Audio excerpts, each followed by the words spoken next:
벌써 10월도 한 주밖에 남지 않았습니다. 10월 마지막 주일은 교회력으로 종교개혁 기념일입니다. 따라서 저는 이제 오늘 아침 조금 이른 감은 있지만 그 어느 때보다 종교개혁이 절실히 요구되고 있기에 오늘 본문을 중심으로 오직 믿음, 오직 성경, 오직 은혜라는 제목으로 말씀을 전하고 은혜를 나누도록 하겠습니다. 본문에 들어가기에 앞서 종교개혁이 어떻게 시작되었는지 말씀드림으로 시작하도록 하겠습니다. 1517년 10월 31일 독일의 엘베 강가에 위치한 조용한 대학도시 위텐버그 궁정교회가 있는데 그 정문에 이 대학에서 성서학을 가르치던 34세 젊은 사제였던 마르틴 루터가 기록한 성명서입니다. 위텐버그 대학의 교수인 마르틴 루터 신부는 진리를 사랑하고 진리를 밝히려는 소망으로 아래와 같이 성명서를 발표합니다.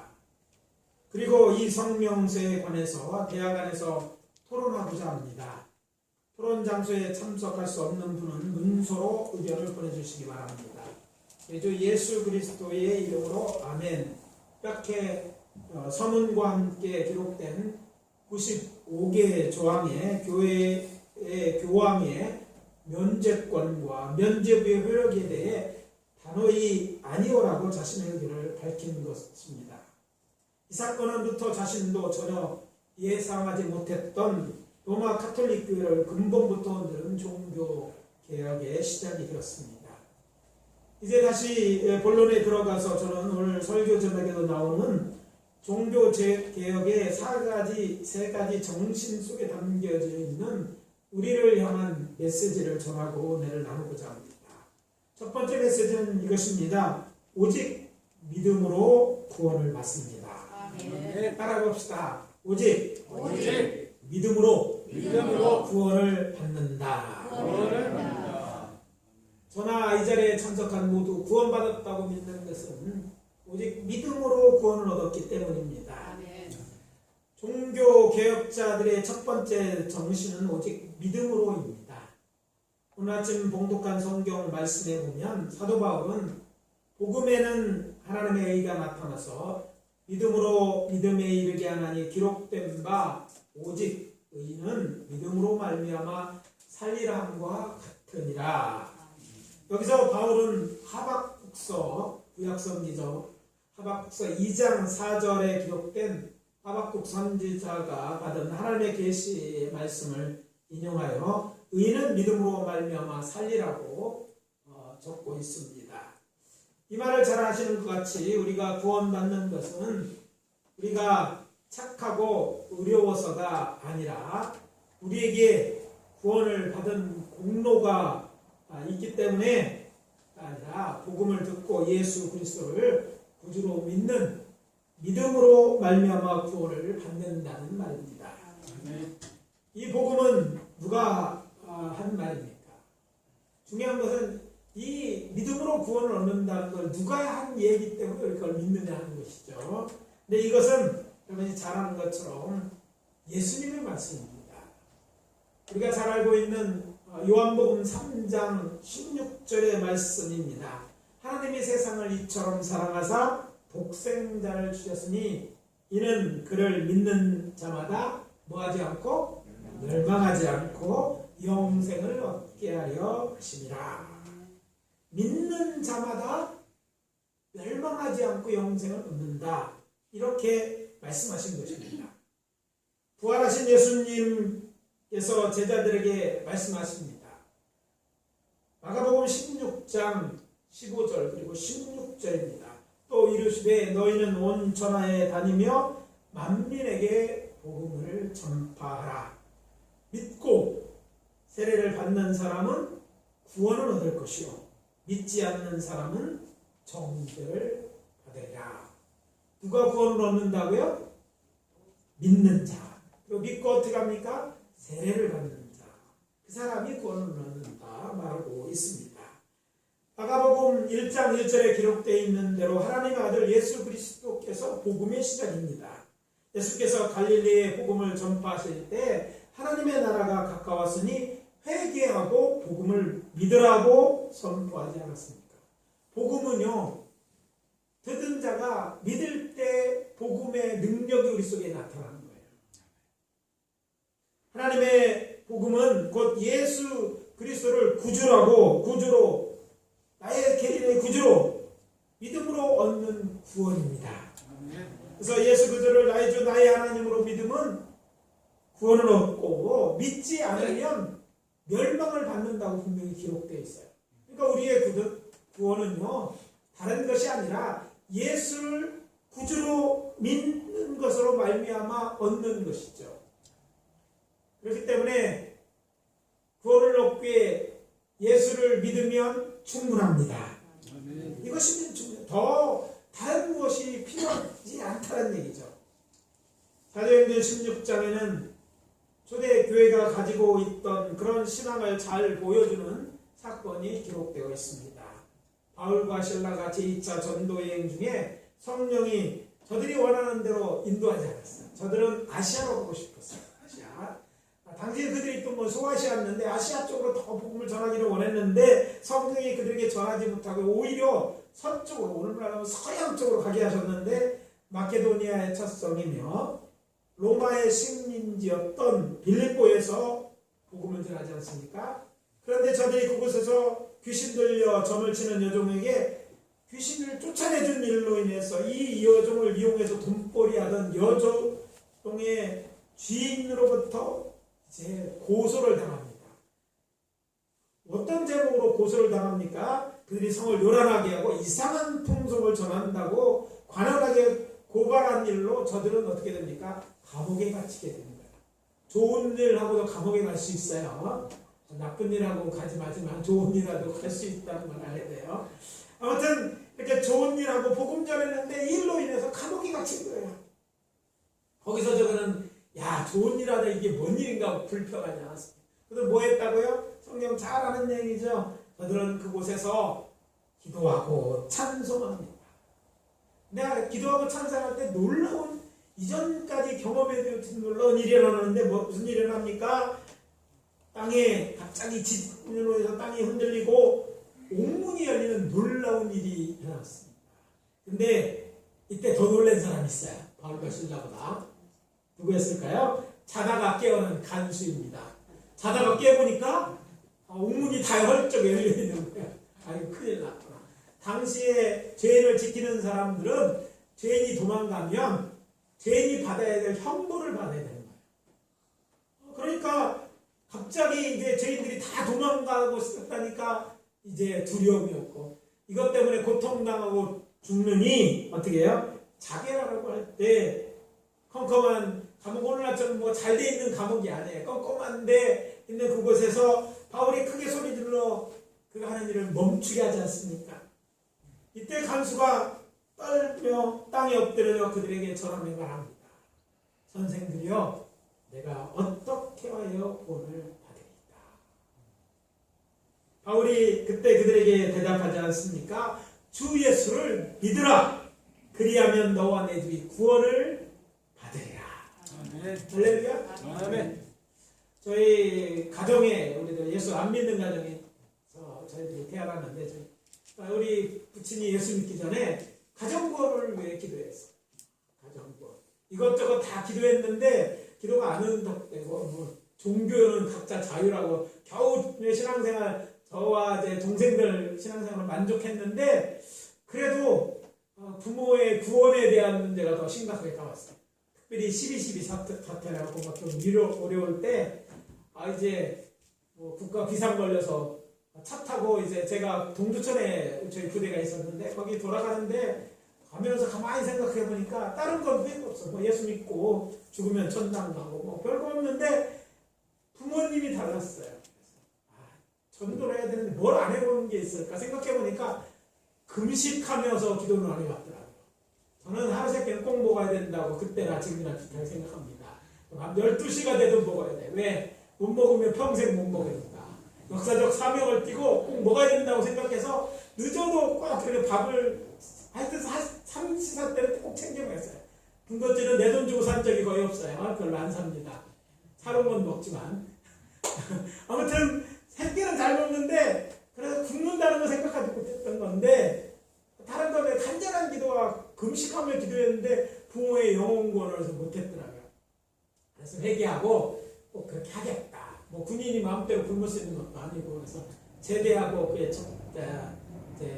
12월 지나고 1월 1일 됐을 때 3일간 정말 단식하며 구원을 했을 때 이 말씀이 하나님께서 저에게 주셨고 이 말씀대로 이루실 걸 믿었고 또 그의 정말 저희 부모님들이 치유의 놀라운 기적을 경험함으로 예수 믿고 구원받는 놀라운 역사가 일어났어요. 다른 일 때문에 아니라는 거죠. 주 예수를 믿으면 그러면 너만 구원을 얻는 것이 아니라 내 집이 구원을 받으리라. 할렐루야. 예수 믿으면 구원 얻습니다. 이것은 처음부터 지금까지 변함없는 진리라는 것이 중요하죠. 로마서 1장 17절을 개역성경은 한국말로 번역함에 있어서 성경할 때는 헬라 원문에도 없고 바울이 인용한 하박국에도 없는 오직이란 말을 첨가해서 번역했습니다. 사실 영어 성경에도 오직이라고 번역할 말은 나와 있지 않아요. 그런데 왜 굳이 한국 성경을 번역해서 오직이란 말을 넣었을까? 생각해보니까 개혁자들의 정신을 담고 있기 때문에 우리 구원받는 게 다른 게 아니라 예수 믿어야 된다는 걸 강조하기 위해서 오직이란 말을 집어넣어서까지 이야기했다고 믿어지는 그런 내용입니다. 그것은 그만큼 이것이 우리에게 중요하기 때문입니다. 루터는 교황의 면죄권과 면죄부의 효력에 대해 단호히 아니오라고 자신의 의견을 밝혔습니다. 여기서 말하는 교황의 면죄권과 면죄부의 효력이란 당시 가톨릭 교회는 교황의 이름으로 면죄부를 사면 교황 이름으로 된 면죄비를 사면 죄 형벌을 면죄받게 되고 구원에 이를 수 있다고 가르쳤고 성직자들은 면죄부를 산 돈이 돈 개짝에 짤랑 소리를 내며 떨어질 때 연옥에 있던 영혼이 연옥 밖으로 뛰어나온다고 설교했습니다. 이것에 대해 신부였던 마르틴 루터 자기가 성경을 보니까 그게 아니잖아요. 그래서 단어에 그게 아니라고 주장하는 것입니다. 이 얼마나 비성경적인 말입니까? 그런데 참으로 안타까운 것은 요즘 우리 교계에도 구원에 대한 다원주의적 입장을 지지하는 사람들이 있습니다.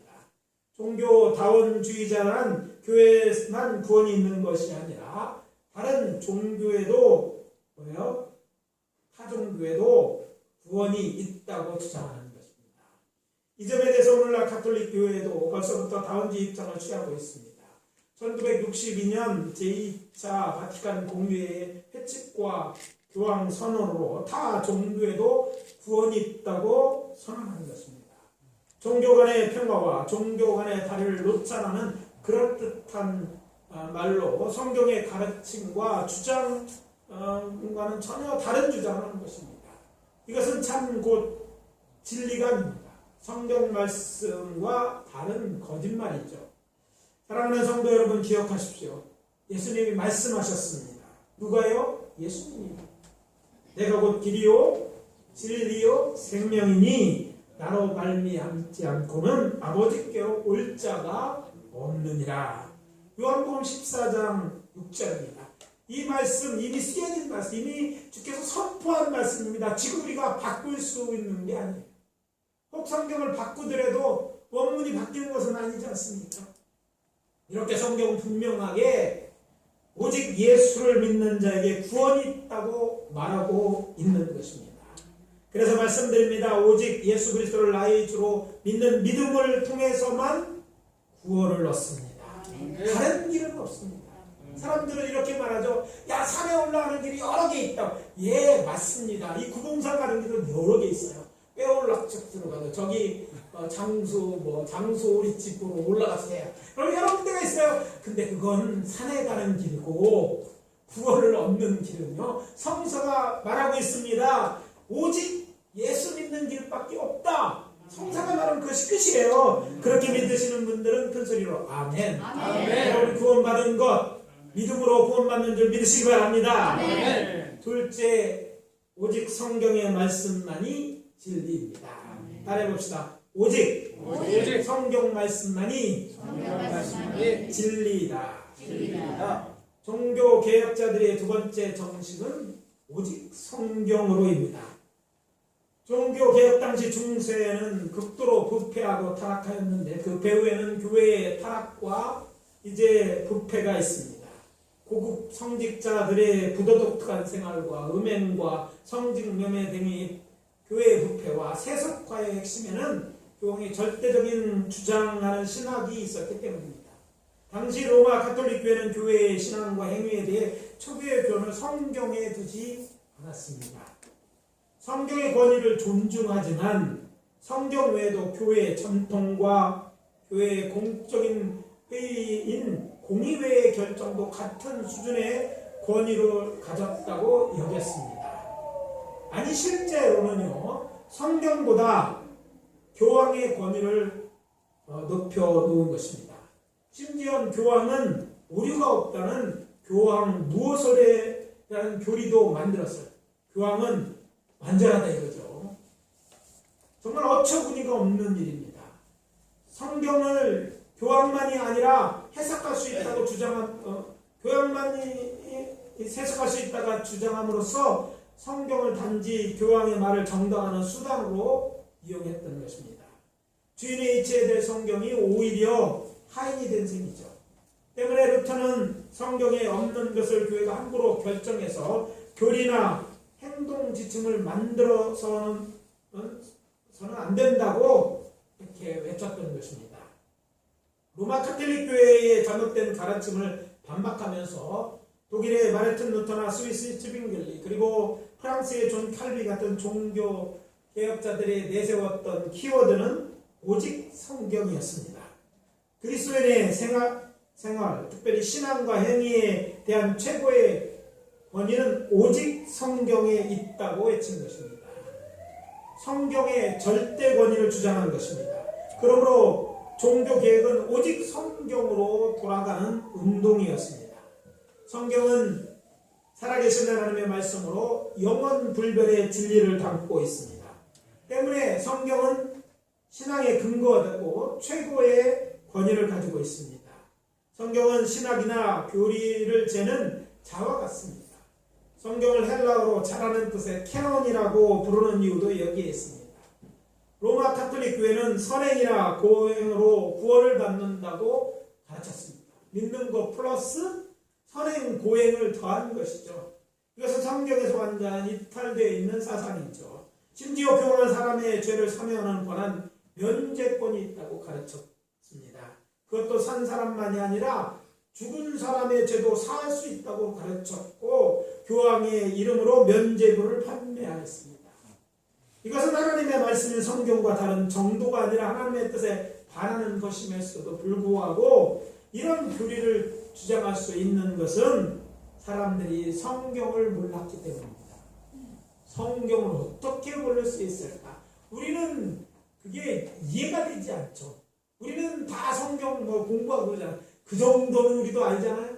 아멘, 아무도 아멘. 그 정도 아닌 거 아니에요? 네, 그 정도 아닌 건 알잖아요. 근데 왜 성경을 있는데도 몰랐을까? 이유는 간단합니다. 성경은 있는데 성경을 읽을 수가 없었기 때문입니다. 왜 읽지 못했을까요? 당시의 성경은요, 라틴어로 되어 있었어. 그래서 라틴어를 공부한 성직자나 일부 평신도들만이 성경을 읽을 수 있고 대부분은 평신도는 라틴어를 몰랐기 때문에 성경이 있어도 까막눈이었던 것이죠. 그러니까 성경이 있어도 몰라. 게다가 성경을 누구만 읽을 수 있다, 성직자만 읽을 수 있다고 정해놓고 마치 성직자만 읽을 수 있도록 만드는 것처럼 거룩하다는 말로 씌워서 이렇게 해놓으니까 라틴어를 모르는 사람은 있어도 못 읽고 있다 하더라도 읽을 수 있는 권한이 없고 해석할 수 있는 권한이 없었던 거예요. 그러니까 어떻게 됩니까? 성경에는 깜깜이가 된 것이에요. 그래서 성경에 없는 말을 해도 누가 얘기를 하지 않는 거예요. 그런데 성경을 아는 사람들, 성경을 읽을 수 있는 사람들은 보니까 아니죠. 그래서 처음에 종교개혁자도 대부분 사제였어요. 신부들이었다. 왜 신부들이 할 수 있냐면 신부는 라틴어를 말하는 거죠. 라틴어를 말하고 라틴어를 공부했기 때문에 성경을 읽고 성경을 읽어보니까 성경에는 그런 얘기가 안 나오고 성경은 다른 얘기를 하고 있다는 걸 알았기 때문에 틀렸다. 사실은 마르틴 로마 캐톨릭을 개혁하자고 한 게 아니에요. 사실 새로운 계시교를 만들려고 한 게 아니라 잘못됐다고 개혁하자고 말하는 것이었죠. 그래서 이제 이게 문제가 됐을 때 종교 개혁자들이 제일 먼저 심혈을 기울여서 한 일은 성경을 사람들이 읽을 수 있도록 저들이 알 수 있는 언어로 번역한 것입니다. 사람들이 이걸 알아야 되는데 사람들은 몰라. 그러니까 어떻게 했다고 번역했어요. 여러분이 기회가 되면 유럽을 좀 여행했으면 좋겠어요. 아멘. 아무도 안 갔어요. TV면 충분해요. 그러니까 돈도 안 드리고 갈 수 있으면 좋겠어요. 안 믿는 사람은 가면 유럽을 가면 불평이 튀어나오더라고요. 왜 불평하냐면 맨 가봐야 교회밖에 안 보인다. 불평하는데 우리 한국에 돌아다니면 산에 절이 많듯이 거기는 교회가 많은데 아무튼 마르틴 루터의 이제 일생과 관련된 가보면 그가 이제 성경을 번역한 것이 나오고 그래서 라틴어 성경을 그 당시에 독일인들이 읽을 수 있도록 독일어로 번역을 했습니다. 그래서 일부 사람들의 전형어린 성경을 모든 사람들이 읽을 수 있는 대로 바꾸는 일이 되었고 그래서 그게 가장 종교계의 큰 힘이 되었습니다. 그리고 당시는요, 이제 여러분 인쇄술이 발달해가지고요. 그래서 과거에는 성경이 어떤 성경은 필사본이었어요. 지금도 필사본 성경은 고가입니다. 왜 일일이 다 써야 돼요. 일일이 베껴 쓰는 것도 힘들은데 또 이거 원칙이 있거든요. 그래서 이런 거 베껴 쓰는 건 쉽지 않기 때문에 값도 고가였고 가질 수 있는 사람은요, 갖거나 볼 수 있는 사람은 그렇게 제한 지을 수 없어요. 그런데 그 당시에 무슨 일이 있었냐면 유럽에 인쇄술이 발달됐어요. 제가 어떤 책에서 읽었는데 그 인쇄술의 발달에 구텐berg의 발달에 우리나라에서부터 했던 고래 활자가 영향을 미쳤다는 얘기를 본 적이 있습니다. 하여튼 활자가 원사들은 여러 가지 과학적 논리를 가지고 그랬다는데 아무튼 인쇄술이 발달하면서 무슨 일이 생겼습니까? 이제 성경을 쓰는 게 아니라 찍어내기 시작한 거예요. 그러니까 이들이 성경을 번역한 그거를 인쇄술이 발달해서 찍었고 이것은요 잘 팔리는 책이 있어요. 당시에 특별한 책이 많이 나가지도 않고 성경은 다 궁금한 것이 있잖아요. 그러니까 성경이라든지 어떤 신학 논쟁에는 신학과 관련되는 거니까 불인하게 팔려나갔고 이것이 보니까 옆에 있는 그 지역에 있는 사람이 멀리 있는 사람들이 다 펴서 읽을 수 있게 된 거죠. 그래서 많은 사람들이 성경을 볼 수 있게 되므로 저들이 잘못된 것을 알고 교황의 주장 로마 캐톨릭 교회의 가르침이 틀렸다고 말할 수 있게 된 것입니다. 지금 인쇄술에 대한 얘기를 하는 건 아니니까 다시 본문에 돌아가서 지금은 말세이기 때문에 한 말씀을 더 드린다면 지금은 성경의 기록 시대가 아닙니다. 끝났습니다. 그런데도 우리 주변에는요 직통 계시를 말하는 사람들이 있어요. 직통으로 하면 다들 좋아하는 것 같아요. 여러분 직통 계시 좋아하지 마시기 바랍니다. 성경에 이건 성경 말고 또 다른 책을 만드는 사람들이 다 이단이에요. 이단의 특징 중에 하나가 삼일체를 부인하고 또 성경 말고 또 다른 책을 성경과 같은 권위로 둔다고 하는 거죠. 최초의 이단 중에 아주 오래되고 크게 붕한 이단이 무슬림이죠. 무슬림이 그렇고 또 우리나라에도 개신교에도 여러 이단이 있는데 자세히 들여다보면 또 다른 성경을 얘기하는 거죠. 그러니까 이것은 잘못되어 있는 거예요. 또 신천지처럼 성경 가르쳐 준다고 하면서 특별한 비유표를 한다면 진리를 왜곡시키는 사람들이 많이 있습니다. 여러분 비유 풀이한다고 하면 여러분 미혹되지 마시기 바랍니다. 비유를 그렇게 한편 푸는 것도 아니고 그들이 하는 비유 표현은 사람이 이해하기 쉽지만 성경이 말하는 내용은 아니에요. 그럼 궁금하면 저희 교회 나오셨으니까 교황 나오셨으니까 저나 우리 교회에는 신학을 한 사람들 많이 있잖아요. 그래도 이 성경에 관한 얘기일 수는 많으니까 물어보시기를 바랍니다. 특별히 부탁드립니다. 목사나 다른 사람에게 비밀로 하자고 하면서 성경 공부한다면 의심이 없이 가짜 복음입니다. 왜 비밀로 해야 됩니까? 제가 성경 공부하러 가는데 정상적인 말리는 법도 없고 말릴 생각도 없습니다. 다만 그렇게 말했다면 그것은 다른 꿍꿍이가 있는 거죠. 그럼 성경은 여러분이 생각하는 것처럼 단순하게 이거는 A는 미끄럽다, B는 이것이 이렇게 단순하게 이해해서 되는 게 아니에요. 거기에 함정이 있는 거예요. 미혹시키기 위해 하는 것들이 있거든요. 그런데 그걸 여러분들은 모르니까 넘어가는 거예요. 특별히 여러분 거기 가르치는 사람이 과거 다른 또 목사였다, 장로 권사였다면서 미혹하면 그럼 거기 빠지지 마시기 바랍니다. 어떤 사람 그러더라고. 내가 바빠서 그러니까 가서 성경 공부 조금만 숙제 알바하는 거 해달라. 이것도 신천지가 쓰는 방법이에요. 여러분 거기에 걸리면 인생 망치고요. 정말 불행의 길로 가는 거예요. 가짜들이 그런 거예요. 진짜는 진짜 참기름이라고 진짜가 아니라 내용이 진짜죠.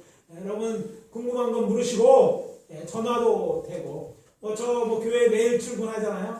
보통 9시에 와서 저녁 9시 넘어까지 있으니까 교회 언제든지 오셔서 물어보시고 궁금한 건 따로도 공부해요. 제가 남에도 가르쳐주는데 우리 성도님들이 물은데 뭘 안 가르치겠어요.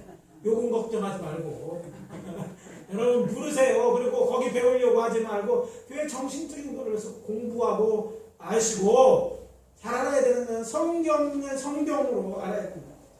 사랑하는 성도님, 오직 하나님의 말씀이 진리입니다. 아멘. 물고기가 물을 떠나서 살 수 없듯이 우리 그리스도인은 또 하나님의 진리인 성경을 떠나서 살 수 없습니다. 그래서 말씀드립니다. 성경을 읽으십시오. 아멘. 성경의 진리에 기초를 둔 설교를 들으십시오. 아멘. 듣고 읽고 깨달은 말씀대로 살아가십시오. 몇 가지 해야 돼요. 들어서 귀만 키우지 마시고 비판하라고 하려고 하지 마시고 들은 말씀대로 살아내는 거죠. 오직 하나님의 말씀 성경을 의지하여 사십시오. 이것이 참되고 안전한 신앙의 길, 곧 생명의 기름을 명심하고 그리하시기를 예수 그리스도의 이름으로 축원합니다. 아멘. 세 번째, 오직 은혜로 구원을 받습니다. 따라해봅시다. 오직 은혜로 구원받는다. 별로 하고 싶은 말이 없는 것 같아요. 딱딱 뭔가 치는 것 같아요. 다시 해봅시다. 오직 은혜로 구원받는다. 오직 은혜로 구원받는다. 종교 개혁자의 세 번째 정신은 오직 은혜입니다. 이 말은 사람들이 라틴 이렇게 말하죠. 이렇게 말하죠. 솔라 그라티아 이런 말 많이 하는데 아무튼 오직 은혜라 여기서 말하는 은혜는 무슨 의미가 있을까요? 구원의 은혜를 논할 때 우리는 온전히 하나님의 은혜로 되었다고 하는 고백이죠. 우리가 구원받은 것은 우리의 의로운 행위 때문이 아닙니다. 구원은 하나님께 속하였고 또 하나님의 일이고 또 구원은 우리에게 있어서는 하나님의 선물입니다. 아멘. 나의 선행과 고행을 통하여 주어지는 것이 아닙니다. 이것은 분명히 알아야 돼요. 여러분이 행한 조금의 그 귀한 일이 구원에 조금이라도 영향을 미쳤다고 생각해서는 안 돼요. 우리 구원받기 위해 필요한 의에 우리는 못 미치기 때문에 얻을 수 없는 것이죠. 물론 교황의 면접을 구입했다고 주어지는 것도 아닙니다. 오직 예수님의 피의 피공로로 하나님이 값없이 주시는 선물이기 때문에 은혜라고 하는 거예요. 은혜는요 어떤 조건이나 여건이 되게 아니라 값없이 주는 거예요. 값없이. 하나님께서 우리를 구원하시고 작정하셨기 때문에 구원을 위해 필요한 일은 하나님이 하시고 그것을 믿는 우리에게 구원이란 선물을 주시는 거라고 이해하시면 쉬울 것입니다. 아멘. 그런데 로마 가톨릭교는 선행과 고행 또 교황의 선언과 물질을 통해서도 구원이 온다고 주장했습니다. 그래서 종교 개혁자들이 외친 은혜로 구원을 받는다는 말만 나오면 교황의 신하로 전락한 왕들은 그의 군사들은 무자비하게 폭력을 이제 동원하여 종교개혁들과 그들을 따르는 자들을 박해하였습니다. 죽이고 심지어는 어떤 이들은 화형까지 시켰던 것을 우리는 교회의 역사를 통해서 알 수 있습니다. 그러면 성경은 어떻게 되어 있는가? 오늘 봉독한 본문 말씀처럼 복음에는 한 의가 나타나서 믿음으로 믿음에 이르게 하나니 기록된 바 오직 의는 믿음으로 말미암아 살리라 이렇게 되어 있어요. 무슨 말입니까? 우리가 구원을 얻는 것은 행위나 수양을 통해서 얻는 업적이나 공문에 의해서가 아니라 예수 그리스도를 구주로 믿는 믿음으로 받는 것이다.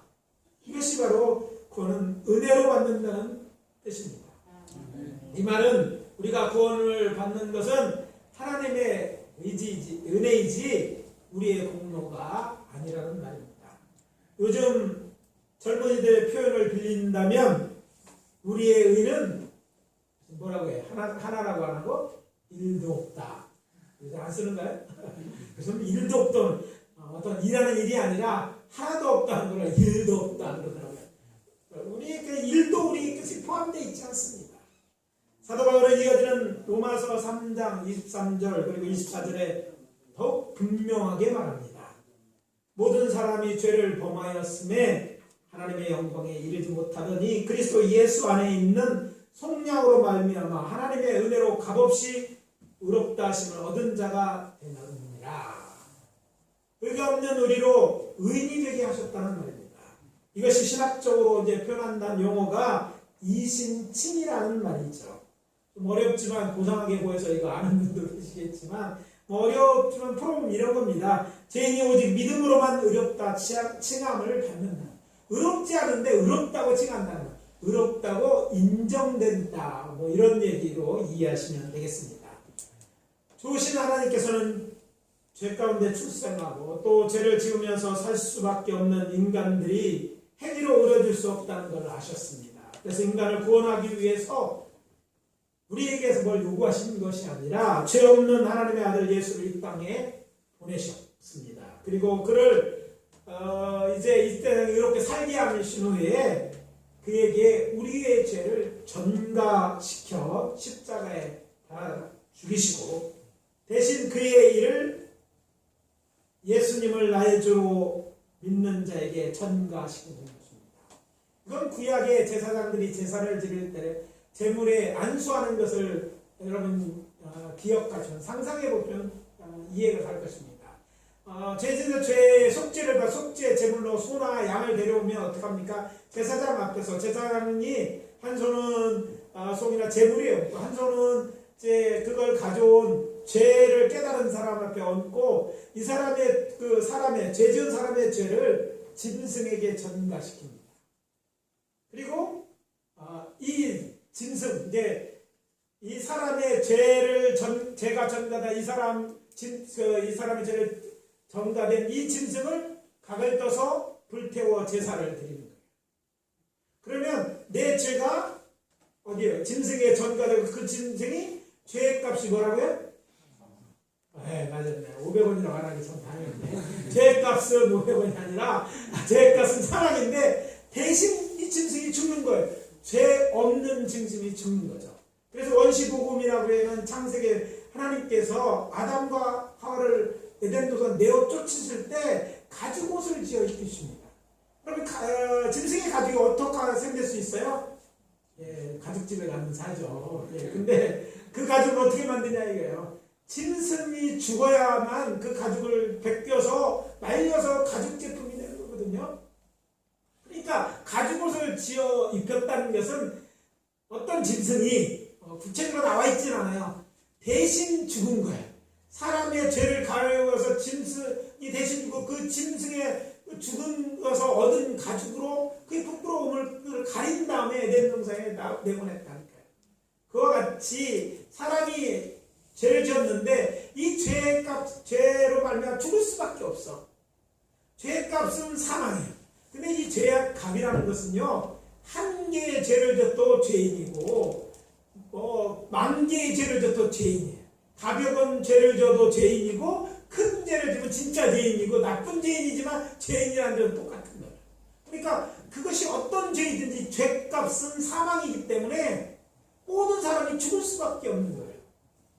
모든 사람이 죽을 수밖에 없는데 그 죄를 누가 예수님에게 짐승에게 죄를 전가시키고 그를 죽이신 거예요. 그러니까 인간의 죄가 어디로? 예수님에게 전가되고 예수님이 죽으신 거예요. 십자가에. 예수님 죽으셨습니다. 십자가가 바로 그 증거예요. 그러면 예수님은 그냥 죽기만 하셨을까? 아니라는 거죠. 여기 우리가 놓치지 말아야 될 것이에요. 대신 예수님은 태어났을 때 하나님이셨잖아요. 의로우셨어요. 죄가 없으셨어요. 죄가 없다고 성경은 증거하고 있어요. 그러면 죄 없이는 그분의 의는 어떻게 하셨어요? 우리에게 전가하신 거예요. Give and take. 따라해봅시다. Give and take. 하나님께서 하셨어요. 예수님에게 우리들의 죄를 거기다가 탁 주고 거기 있는 뭐예요? 의를 우리에게 대신 주시었다는 거죠. 그래서 우리의 죄는 우리의 의는요 우리의 의가 아니야. 예수님. 그래서 우리가 의로운 것이 된 것, 의로운 자가 된 것은 우리의 행위가 있어서가 아니라 예수의 의가 우리 속에 와서도 우리가 의인된 거예요. 그래서 우리를 그런 칭의, 의롭다 칭. 원래는 의인이 아닌데 예수로 말미암아 의인 되어서 의롭다 칭하는 거예요. 바로 이런 전가를 통해서 우리가 구원을 얻는 것입니다. 이렇게 하신 이유가 뭘까요? 하나님의 사랑 때문입니다. 아멘. 사랑하는 자가 이게 죽을 수밖에 없는 것에 대해서 하나님이 창조한 인간, 하나님은요, 여러분 우주 만물이 그렇게 아름답잖아요. 그 우주 만물을 만드신 이유가 뭘까? 사실 궁극적으로는 인간을 세상에 두시기 위해 만드신 거예요. 사실 하나님께서 우주 만물을 먼저 만드시고 그 만물 중에 은하계 지구를 만들고 그곳에 아름다운 에덴 동산을 만들고 에덴 동산에 제일 마지막에 아담과 하와를 두시잖아요. 거꾸로 생각해 보세요. 왜 우주 만물을 사람을 주려고 이렇게 사랑하고 선하신 하나님께서 그렇게 만든 아담과 하와가 인간이 타락하게 되었을 때 사랑하는 저들을 멸망하고 가게 하고 싶은 마음이 없으셨던 거죠. 그래서 죽을 수밖에 없는 자를 이제 예수를 대신 죽이시고 말미암아 그 의로 살리시려고 일을 하시는 것이죠. 이게 하나님의 은혜인 줄 믿으시기 바랍니다. 우리가 믿고 섬기는 하나님이 참 좋으신 하나님, 선하신 하나님인데 어떻게 믿느냐? 하나님이 우리를 위하여 창조하실 때 이런 선한 일을 하신 것을 통해서 알게 되고 특별히 예수의 십자가의 사건을 통해서 우리가 믿는 하나님은 정말 참 좋은 하나님 아버지로 믿게 되는 거예요. 그만큼 우리를 사랑하시고 우리에게 너무 좋은 분이시기 때문에 그 사랑과 그 좋으신 하나님의 성품이 우리로 죄 없게 하려고 예수를 보내서 대신 죽게 하신 줄 믿습니다. 아멘. 사랑하는 성도 여러분, 오직 은혜로 되는 이 진리는 그때나 지금이나 변함이 없는 구원의 길입니다. 아멘. 구원은 인간의 선행이나 공로의 산물이 아닙니다.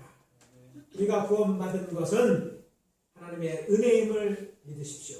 아멘. 그리고 정말 하나님의 은혜로 구원을 받았을 텐데 구원받은 자답게 예수님처럼 죄에서 떠나 사십시오. 그리스도인이 선을 행하는 것은요 구원받기 위해서가 아닙니다. 구원받았기 때문에 구원받았으니까 예수님처럼 죄에서 떠나 사는 것입니다. 전에는 나를 위해 살았지만 이제는 예수님 선을 행하고 어렵게 살아감으로 하나님을 기쁘시게 하고 이웃을 행복하는 삶을 살도록 주님이 요구하시기 때문에 그 삶을 사는 것입니다. 할렐루야. 오늘 말씀 마무리합니다. 우리는 오직 믿음으로 구원을 받습니다. 아멘. 우리는 하나님의 말씀인 성경이 진리라고 믿습니다. 아멘. 그리고 우리는 오직 하나님의 은혜로 구원받았습니다. 아멘. 따라서 우리는 우리를 구원하신 하나님의 은혜를 기억하고 하나님의 말씀대로 선을 행하며 살아감으로써 하나님을 영광롭게 하는 저와 여러분들이 되시기를 예수 그리스도로 축원합니다. 아멘. 우리는 구원을 받았으니까 아멘. 오늘부터라도 아니 이미 그렇게 시작했지만 정말 구원받은 자답게 의롭게 하나님을 기뻐하는 삶을 사셔야 될 줄 믿습니다. 아멘. 시간 잠깐 통성으로 1분 정도만 기도합니다. 오늘 말씀 듣고 깨달은 것들이 있다면 여러분 생각을 바꾸시고 또 아버지가 그것을 대답할 때 감사하시길 바랍니다.